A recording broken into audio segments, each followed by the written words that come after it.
جو یہودی ہیں ان کا کعبہ جو ہوگا وہ جروسلم ہے، مسجد اقصی، اور مسلمانوں کا کعبہ جو عرب میں ہے۔ تو یہاں پہ تو پہلی بات ہے مسلمانوں اور یہودیوں کی لڑائی اس پہ ختم ہو جانی چاہیے۔ اور جی وائٹ اب دبا ہوا ہے جی۔ Thank you mister speaker, time آپ نے دیا۔ میں نے صرف آپ کی توجہ دو چیزوں پہ کروانی ہے جو میں صبح سے سن رہی تھی، اور میں نے وہ اس لیے کروانی ہے کہ جو میں نے قرآن سے سیکھا وہ مجھے کچھ آج تھوڑا سا لگا کہ وہ مجھے بتا دینا چاہیے، شاید زندگی کا پتہ نہیں ہے آج ہے اور کل نہیں۔ میں نے قرآن سے یہ سیکھا کہ محمد صلی اللہ علیہ وسلم جب نماز پڑھ رہے تھے دوران، تو اللہ نے ان کو حکم دیا کہ اب تم خانہ کعبہ کی طرف منہ کر لو۔ ان کا پہلے جو منہ پڑھ رہے تھے نمازیں وہ جروسلم کی طرف تھیں، یعنی کہ مسجد اقصی۔ اور محمد صلی اللہ علیہ وسلم اتنے کائنڈ اور اتنے دنیا کے بہترین شخص ہیں جو آج تک نہیں ہیں، اور ہم ان کو میرا خیال ہے سمجھ نہیں سکے، اور ہم نے ان کو پریزنٹ بھی اچھے طریقے سے نہیں کیا، جو بڑی تکلیف ہوتی ہے۔ حضور صلی اللہ علیہ وسلم نے جب نماز صلات شروع کروائی تھی تو سب سے پہلے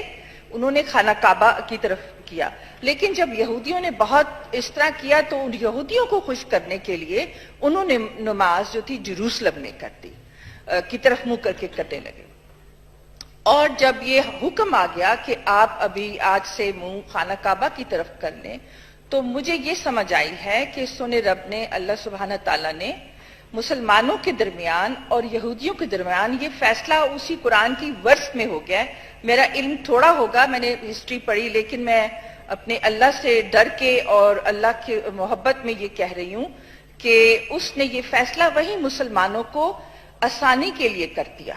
کہ جو یہودی ہیں ان کا کعبہ جو ہوگا وہ جروسلم ہے، مسجد اقصی، اور مسلمانوں کا کعبہ جو عرب میں ہے۔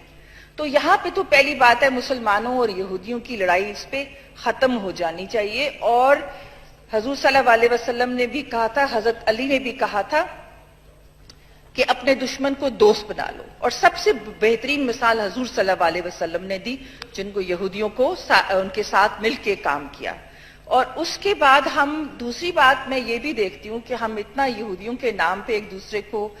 برا بھلا کہتے ہیں اور اتنا ہم ڈیگریڈ کرتے ہیں۔ جب ہم نماز پڑھتے ہیں مسٹر اسپیکر، اس میں ہم درود پڑھتے ہیں، اور درود میں ہم ساری آل کو دعائیں دیتے ہیں، آل ابراہیم کے، جس میں ابراہیم علیہ السلام کے اسحاق ایک جو ہے اسحاق علیہ السلام، اسماعیل ایک جو ہے یہودی کا کلان ہے، اور ایک کیا کہتے ہیں کرسچنز کا کلان ہے۔ اس طرح ہم سب ایک ہیں، تو ہم نماز پہ بھی ان کو دعائیں دیتے ہیں۔ لیکن میں یہ سمجھتی ہوں کہ حضور صلی اللہ علیہ وسلم نے جو ہمیں سکھایا تھا ہم اس کی ریپریزنٹیشن بہت غلط طریقے سے کرتے ہیں، جس طرح ہمارے مولانا بھائی بول رہے تھے، اور جس طرح ہم کو یہ تو بہت بڑی ڈیوٹی ہے کہ آپ ایک ٹربائن پہن کر اور اس کے بعد بہت داڑھی اتنا موزانہ رکھ کے اور آپ حضور صلی اللہ علیہ وسلم کی کیا کہتے ہیں راہ پہ لوگوں کو لانے کے لیے کریں، تو وہ بہت تکلیف دہ بات تھی۔ میں صرف یہ کہنا چاہتی تھی کہ اگر یہ کہنا چھوڑ دیں ہم اور کچھ اور تسل کے آ جائیں، اسی پر آ جائیں، اور آخری بات میں کہہ رہا ہے کہ حضور صلی اللہ علیہ وسلم بھی تو بنی اسرائیل سے تھے، اگر ہم تھوڑا سا اس پہ سب سوچ لیں کہ کوئی ایسا طریقہ ہو سکتا ہے کہ ہم مسلمان جو دنیا میں کٹ مر رہے ہیں برے طریقے سے، بچے سیریا میں، یمن میں جو حشر ہو رہا ہے، کوئی ایسا طریقہ کر سکتے ہیں ہمارے بھائی جنہوں نے یہ لے لیا ہے، ذمہ داری لے لی ہے اللہ کی راہ پہ لانے کے لیے، کسی طریقے سے ان مسلمانوں کو اللہ کی کوئی بھی قرآن کی کوئی بھی ورس نکال لیں جس میں مسلمان اور یہ سب جڑ سکتے ہو، خدا کے لیے وہ کچھ کر لے تو انسان امن میں آ جائے گا۔ یہ جو پہلا قصہ ہوا ہے، مجھے لگتا ہے اللہ تعالیٰ نے پاکستان کو چنا ہے کہ دنیا میں